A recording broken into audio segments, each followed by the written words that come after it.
Maayong adlaw Cebu, kami ang mga interns gikan sa Matias Ages na Memorial College of Medicine or MAHA na ami aron para mag-discuss about breastfeeding. Ang sakto, husto o eksklusibong pagpatutoy. Ang tama, sapat at eksklusibong pagpapasuso or check. So this is the Cebuano version of the Philippine Department of Health campaign on breastfeeding. Unsa ang buot ipasabot ng DOH sa mga pulong? Sakto, tama, o correct.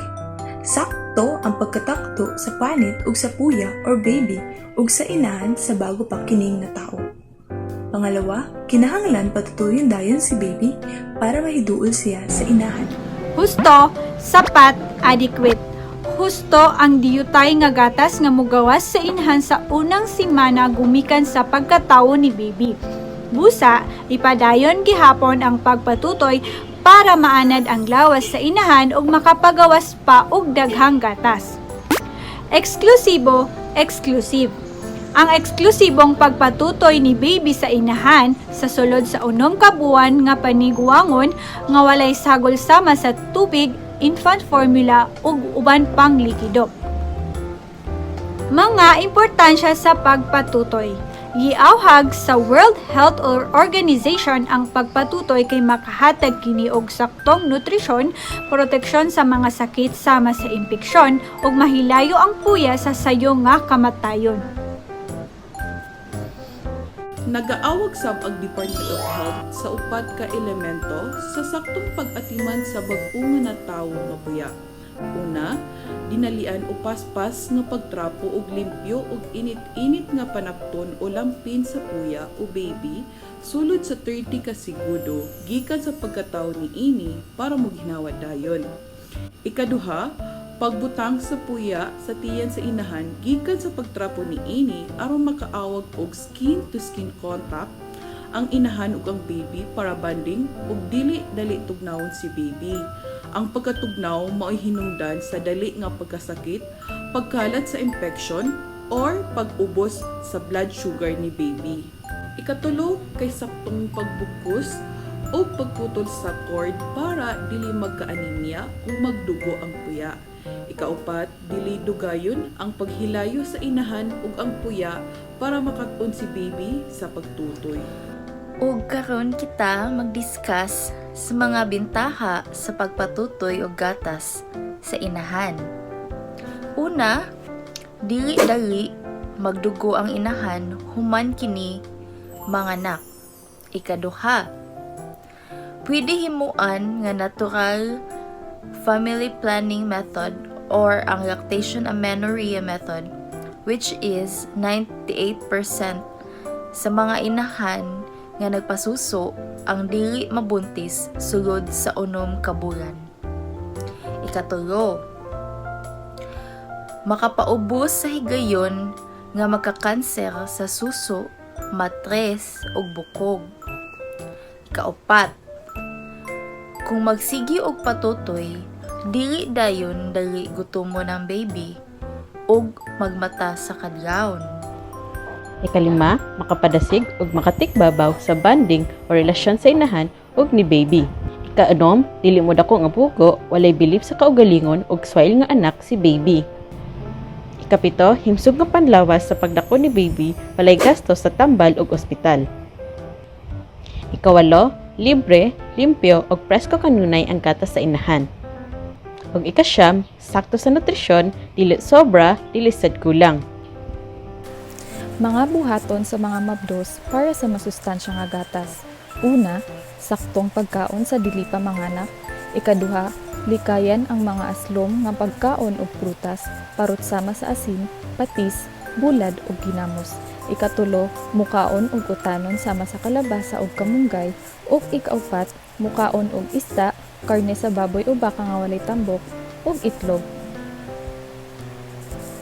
Naatay mga inahan nga nilupyak ang ilang nipple. Sa English, ang tawag ani kay inverted nipple. Naa kini solusyon og remedyo sa mga nilupyak nga atngal. Una, hilot-hiluton pinaagi sa mga tudlo, bira-birahon ang panit dapit sa atngal. Ikaduha, pwede pod ipasupsop sa ilang bana, ug ikatulo ay ang paggamit og suction ug butang alibyo nga makaremedyo sa mga nilupyak nga atngal. Ang pananglitan ni ini kay ang paggamit og supple cups. Mga timailhan nga nakontento si baby sa gatas sa inahan. Ang una, ang baby o puya mututoy og kaduha hangtod kaupat sa isa ka adlaw nga mulungtad og 15 hangtod 20 ka minutos. Ang sunod, matulog si baby kada human og tutoy. Ang katulo, mudako ang timbang ni baby. Ug ang kaupat, magsigi og pangihi si baby mga kaunom sa isa ka adlaw. Unsa ang mga timailhan nga sakto ang pagpatutoy sa bata?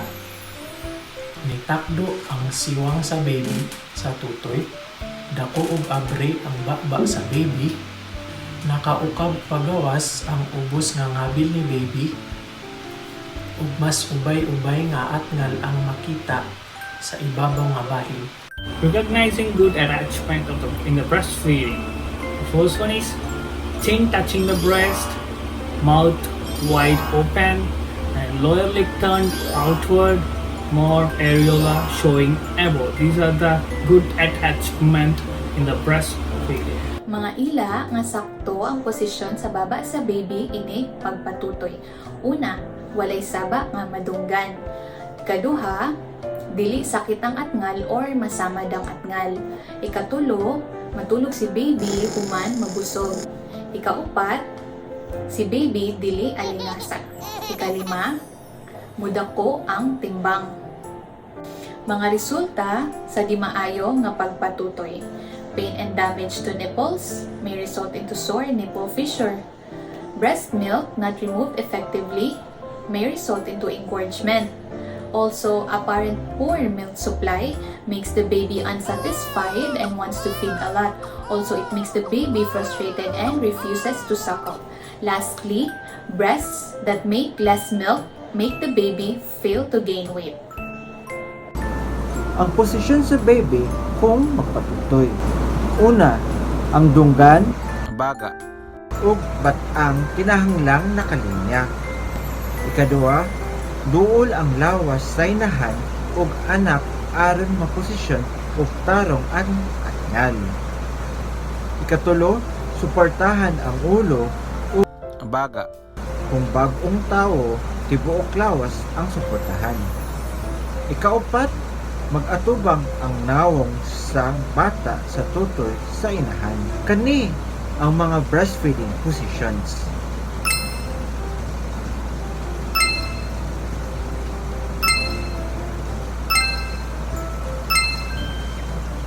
Breastfeeding.